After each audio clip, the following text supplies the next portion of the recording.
आपका पहला रिएक्शन मोदी सरकार 3.0 के पहले बजट पे, आपको ये बजट कैसा लगा? क्या ये रिफॉर्मिस्ट बजट है? क्या ये बाजार को सपोर्ट करने वाला बजट है?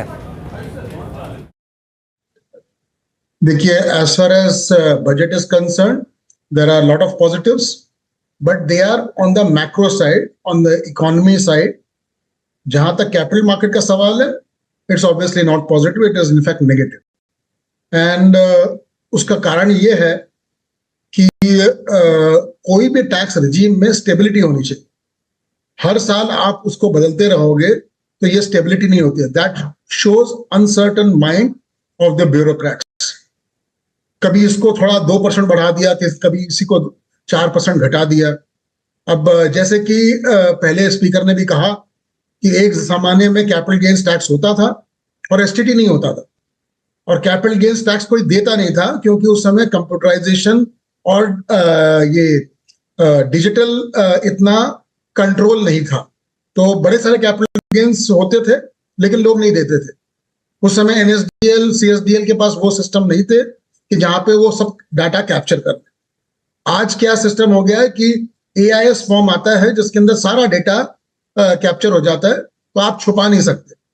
तो आपने पहले तो कैपिटल गेन्स को एबॉलिश किया, फिर कुछ सालों के बाद कहा कि एसटीटी से जो कमाई होगी that is more than the capital gains. फिर देखा कि ये तो कैश काउ है, कैपिटल गेन्स 10% लगा दिया तो उसके अंदर काफी अच्छा होने लग गया. अब सबसे बड़ा नेगेटिव ये है कि ये 10 किया है, 10 से 12.5 किया है. क्या गारंटी है कि 15 नहीं करेंगे? क्या गारंटी है 20 नहीं करेंगे? और क्या गारंटी है इसको आपके मार्जिनल टैक्सेशन रेट में मर्ज नहीं कर देंगे? क्योंकि जो स्टेटमेंट बैंक्स के चीफ ने दिया कि हमारे बैंक डिपॉजिट्स इतना ग्रो नहीं कर रहे क्योंकि पैसा मार्केट में जा रहा है, और सब लोग चिंतित हैं कि पैसा मार्केट में क्यों जा रहा है. सिंपल सी बात है कि कोई भी बिजनेस चलाने के लिए इक्विटी भी लगती है और डेट भी लगता है. तो क्रेडिट आप कब दोगे? जब कोई आदमी इक्विटी डालेगा. अब अगर आईपीओ मार्केट और एफपीओ मार्केट नहीं होगा तो फाइनली वो कंपनीज एक्सपैंड करेंगी नहीं, तो क्रेडिट कौन उठाएगा? सो ये जो है मूव, कोई रिस्क टेकिंग इन्वेस्टर है उसका टैक्सेशन रेट आप बढ़ाते जा रहे हो, और जो रिस्क टेकिंग इन्वेस्टर नहीं है, जैसे कि हमारे यहाँ 90% लोग पैसा बैंक के फिक्स डिपॉजिट में लगाते हैं और उनको 8% या 7.5%, अगर सीनियर सिटीजन है तो 8%, आप और हमारे जैसे लोग हैं तो 7-7.5% रेट ऑफ इंटरेस्ट मिलता है. कहने के लिए रिजर्व बैंक ऑफ इंडिया कहता है कि इन्फ्लेशन रेट 5% है, बट एक्चुअली आप अगर अपने घर में पूछोगे तो सब बताएंगे कि इन्फ्लेशन तो 10% है. तो उसके बेसिस पे आप अगर बैंक फिक्स डिपॉजिट में पैसा लगा रहे हो तो negative real rate of return मिल रहा है. तो बात ये हुई कि आप सेव कर रहे हो लेकिन आपका पैसा घटता जा रहा है. आप इक्विटी मार्केट में लगाते हो तो आप रिस्क लेते हो, आपको 15% का या 12% का एक्सपेक्टेशन है, तो आप 10% इन्फ्लेशन को बीट करते हो. और सारे जो स्टॉक मार्केट के गुरुज हैं वो यही कहते हैं कि the only way to hedge against inflation is equity. So equity market should be promoted. But suddenly ये जो टॉक शुरू हो गई है कि रिटेल इन्वेस्टर्स स्पेकुलेट कर रहे हैं, तो उसके ऊपर डेफिनेटली कुछ करना चाहिए था.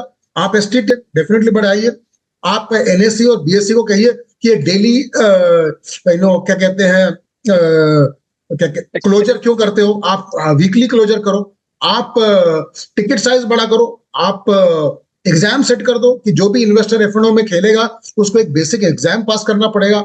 आप कई तरह के स्टेप्स ले सकते हो. अगर आपको स्पेकुलेटिव एक्टिविटी, और ये स्टॉक मार्केट को गेमिंग कंपनीज से रिप्लेस किया जा रहा था, बहुत सारे लोगों ने किया क्योंकि उन्होंने देखा कि वहां तो ये जीएसटी बहुत ज्यादा कर दिया गया है, तो why not play in the stock market. So FNO में खेलने लग गए, और मार्जिन तो हार्डली 50,000 रुपए लगता है. आपको 6 लाख का कॉन्ट्रैक्ट लेना है तो आप 50,000, 75,000, लाख रुपया, 1.5 लाख रुपया का इनिशियल इन्वेस्टमेंट करते हो.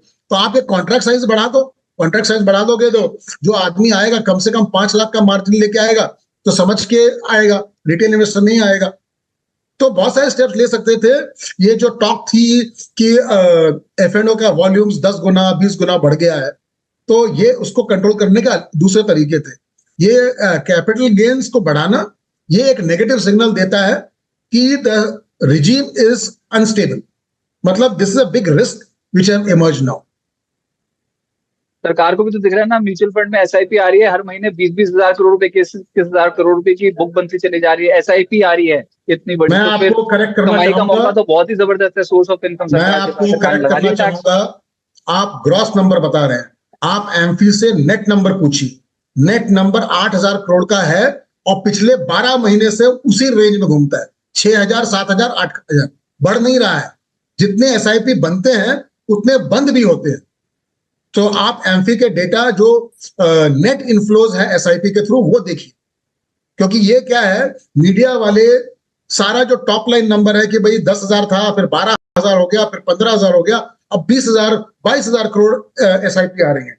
लेकिन ये भी तो आप समझिए कि जब से कोरोना खत्म हुआ है उसके बाद मार्केट वन वे जा रहा है, और वन वे जा रहा है तो कोई मेजर करेक्शन नहीं आया है। तो एसआईपी के जो होल्डर्स हैं वो ये सोच रहे हैं कि ये तो वन वे स्ट्रीट है, लेकिन हमने देखा है 2000 का मार्केट भी देखा है, 1992 का मार्केट भी देखा है, और 2007 में लेमन ब्रदर का क्राइसिस भी देखा है। तो जब ये होगा तब कई लोगों की एसआईपी बंद होंगी, और जो पैसा एनएफओस के थ्रू कलेक्ट हो रहा है म्यूचुअल फंड्स में, थीमेटिक फंड्स और सेक्टोरल फंड्स, जब डिफेंस सारे पीक पे है तो ईटीएफ लॉन्च करता है एक म्यूचुअल फंड, और तो उसके बाद फिर वो डिफेंस actually- म्यूचुअल फंड में नई एसआईपी भी रोक दी एक म्यूचुअल फंड ने, तो बोलते हैं तो ऑप्शन मतलब नहीं दिस इज अ प्रूडेंट वे। भैया आप अगर मैनेजर हो तो आपको ये भी, आपको सिर्फ ग्रीड नहीं होनी चाहिए कि मैं दुकान चला रहा हूं तो मैं सब स्टैंडर्ड माल भी बेचूंगा। भाई दुकान आप चला रहे हो लेकिन आपकी रेपुटेशन तो है ना। आपने अलायंस म्यूचुअल फंड का नाम सुना होगा ना, सन एफएनसी का नाम सुना होगा, अपना क्या कहते हैं आईएलएफएस का नाम सुना होगा, ये भी म्यूचुअल फंड बिजनेस में थे, सब बोरिया बिस्तरा बांध के चले गए ना, क्योंकि उन्होंने आईटी बबल के अंदर सब सेक्टोरल फंड लॉन्च किए थे at the peak of the bubble. जब केतन पारेख का बबल बर्स्ट हुआ तो स्टॉक बिकते नहीं थे। 4-5 कंपनियां जो आप जानते होंगे, आप, आई डोंट नो आपकी क्या उम्र है, 25 साल पुरानी बात है, तो नो देयर आर 5-6 नहीं, डेफिनेटली सर 25 साल पहले का तो सर अमरीश जी बताएंगे और आप ही बताओ। हाँ, वो अमरीश जी से पूछिए कि वो K7 स्टॉक हुआ करते थे ना, पेंटाफोर, स्क्वायर डी, विजुअल सॉफ्ट, वो कंपनियां कहाँ गई, वो गई कहाँ? अमरीश जी कुछ बोलना चाहते हैं सर एक बार? जी अमरीश जी। ये 10 स्टॉक्स थे और मोस्ट ऑफ द स्टॉक्स आजकल कुछ नाम भी सुनाई नहीं देता उनका। क्या केतन पारेख की बात कर रहे हैं? हाँ, केतन पारेख। वो K7 नहीं था, K10 था। या K10 था या।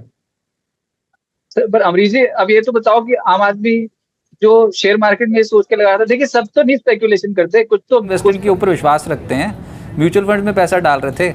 अब म्यूचुअल फंड में हम बोलते हैं कि 12% दे देती है म्यूचुअल फंड्स, 12% 15%, ऐसे हर साल थोड़ी देती है। जिस साल बहुत अच्छा होता है उस दिन देगी 40% म्यूचुअल फंड की स्कीम रिटर्न, जो खराब होता है तो उस साल आपको नेगेटिव भी पड़ता है मामला। तो ये तो एग्रीगेट मतलब CAGR जो है वो आप समझ के चलो कि एनुअलाइज आप 12% कमाते हो। एफडी आप रखना नहीं चाहते, एफडी में 6% 7% मिलता है, और उसके बाद फिर वो इन्फ्लेशन एडजस्ट करके देखोगे तो 2-3%। तो ऑप्शन से सेविंग्स के बढ़ा रही है सरकार कि रोक रही है सरकार टैक्स इंपोज करके? देखिए फ्रॉम अ इन्वेस्टर्स पर्सपेक्टिव मैं बोलूंगा कि I think we should remember there something called law of averages. और जो हम लोग एक्सपेक्ट करते हैं इक्विटी मार्केट्स के returns, it can be anywhere between 14 to 18% long term.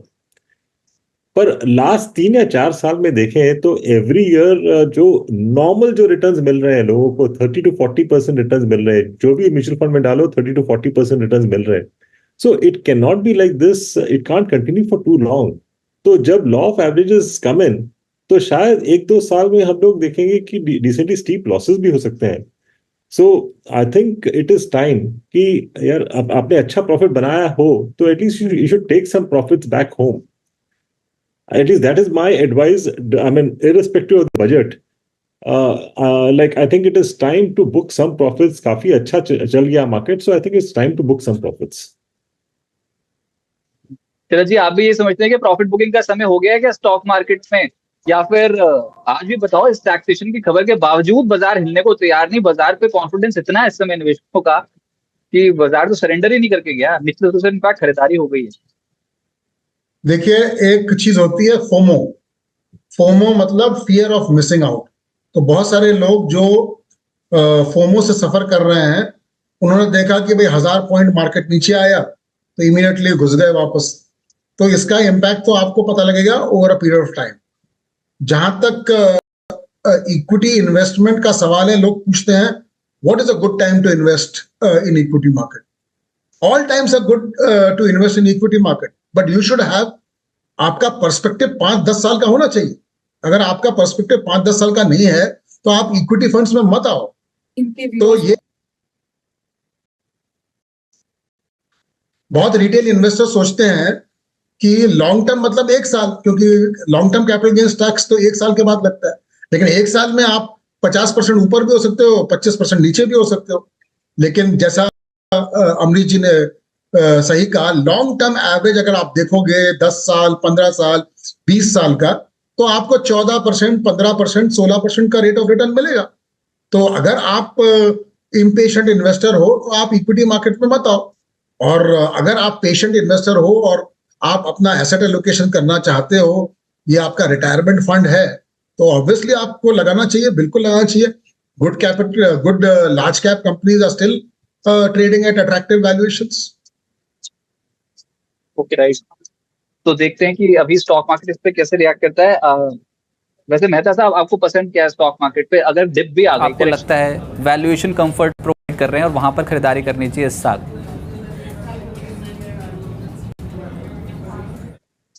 देखिए, मेहता तो इक्विटी तो मेरी कंपनी का नाम है, मेरा नाम शरद चंद्र शुक्ला है। हाँ जी, शरद चंद्र जी, माफी चाहूंगा।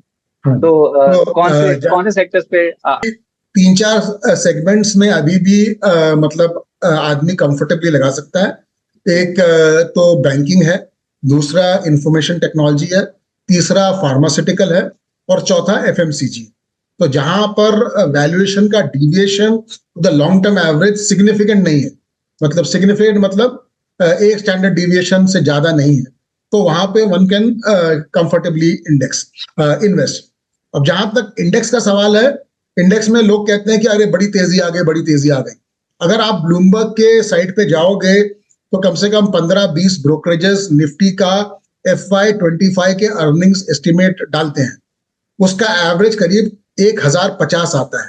तो 1050 के अगले साल के अर्निंग्स पर अगर आपका इंडेक्स 23,500 या 24 है, तो बेसिकली आपका पी मल्टीपल 22 के आसपास आता है। लॉन्ग टर्म एवरेज 18-19 है। तो yes, the valuations are rich, they are slightly stretched, but we are not in bubble zone. Bubble zone तो तब होता है जब K10 का जब बबल हुआ था, तब इन्फोसिस 100 पी मल्टीपल पे चलता था, फिर उसके अगले 5 साल तक उसने कोई रिटर्न नहीं दिया। बबल जोन तो तब था कि जब हर्षद मेहता जी कहते थे कि रिप्लेसमेंट कॉस्ट देखो, ACC को अगर आप रिप्लेस करने जाओगे तो क्या रिप्लेसमेंट कॉस्ट होगी, तो वो बेसिकली पैसा तो बैंक से उठाया जा रहा था और स्टॉक मार्केट में लगाया जा रहा था। So these are things which one should avoid. जो भी स्टॉक ट्रेड कर रहा है 60, 70, 80 के मल्टीपल पे, और आप ऑर्डर बुक देख के खुश हो रहे हो कि इसकी ऑर्डर बुक तो बड़ी अच्छी है, but order book finally implement तो होनी चाहिए ना। सो होप के ऊपर आप नहीं जीना चाहिए, आप रियलिटी देखिए कि प्रॉफिट ग्रोथ क्या हो रहा है, और finally stock market is the slave of earnings growth. चलो जी, बहुत बहुत जुड़ने के शुक्रिया। लिए और इस बजट पे अपना रिएक्शन देने के लिए बहुत बहुत शुक्रिया।